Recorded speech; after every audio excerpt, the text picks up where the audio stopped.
aynu ku bilownay kulan ay boolisku doonayeen inay xiriir wanaagsan kula yeeshaan Soomaalida London ku nool ayaa lagu qabtay xarunta taliska booliska ee New Scotland Yard leeyahay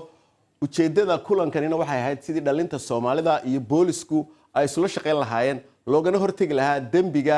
ay Soomaalidu mararka qaar ka qayb gasho iyo kayaga lagu sameeyo loo geystaba hadii aynu eegno London waxa ka dhacay dambiyo badan oo ay u badan yihiin kuwa midiyaha la isku dilo 10 dhalinyaro oo Soomaaliya ayaa ku dhimatay sanadkiina soo tagay inta lagu qiyaasayo haddaba waxaan tagay kulankaasi oo aan ka qayb galay shalay galinkii dambe qaar ka mid ah dhalinta ka qayb gashay ayaa la kulmay iyo saraakiisha booliska iyo hay'adaha bulshada Soomaalida. Good afternoon, ladies and gentlemen, and welcome to Scotland Yard. Ujeedada kulankan ayaa haddaba waxay ahayd in bulshada Soomaalida iyo boolisku isku soo dhawaadaan oo ay wada shaqeeyaan. Dhalinyaro badan ayaa iyagu timi xarunta taliska booliska ee London ee New Scotland Yard. Boolisku waxay isu imaatinkan ku amaaneen dhalinta Soomaalida. Utilizing our community networks, we have managed to start the mobilization of young Somali community members. Annagoo ka faa'iideysanayna xiriirka jaaliyadaha waxaa noo suura gashay inaan abaabulno dhalinta Soomaalida waxaan ku guuleysanay inaan la shaqeyno dugsiyada kollejyada iyo ururada dhalinyarada Soomaalida waxaan rabnaa in Soomaalida iyo boolisku iskaashadaan of cooperation between the MPS and Somali community.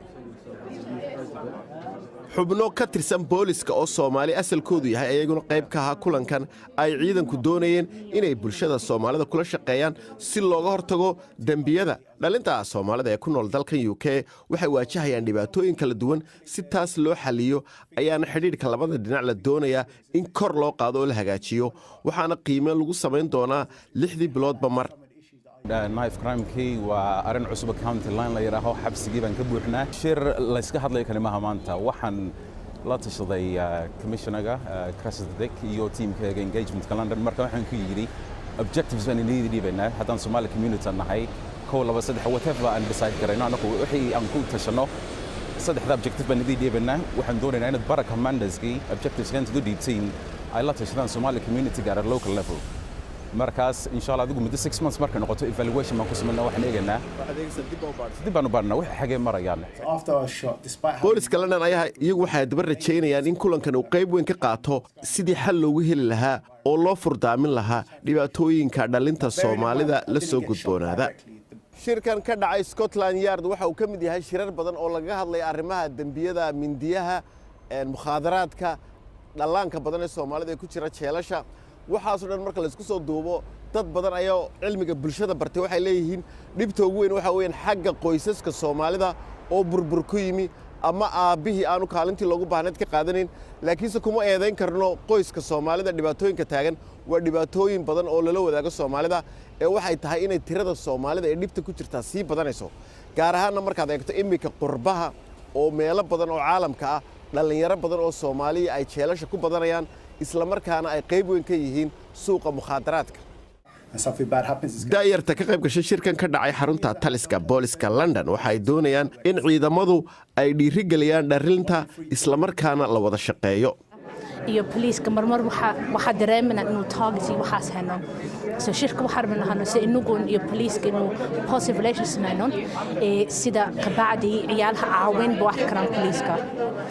because hado waxa ima karan khiyaalo badan oo mental health hado ka dhici kara so waalidkana la socdaa wax kasta iskuulka deentay ama dibadda baxayaan waxaas la socdaan ogaadaan waxay sameeyaan halka ku maqan waxa ogaadaan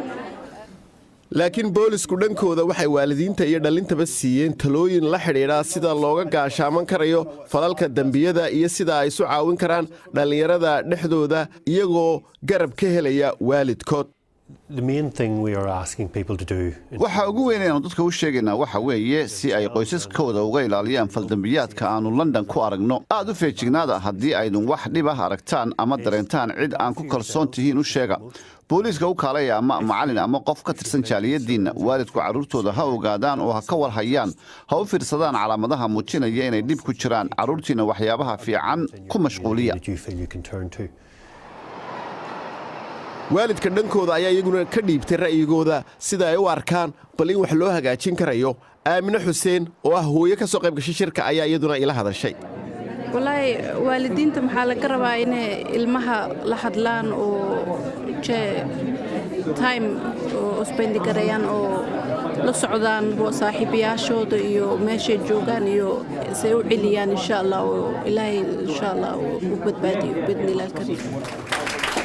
isku soo duubo waxa ay xaqiiqda biyo kama dhibcaankii tahay in Soomaalida qurbaha ay hawlo badan u yaalaan sidii ay u korinayaan carruurtooda isla markaana ay uga badbaadinayaan dambiyada iyo dhibaatooyinka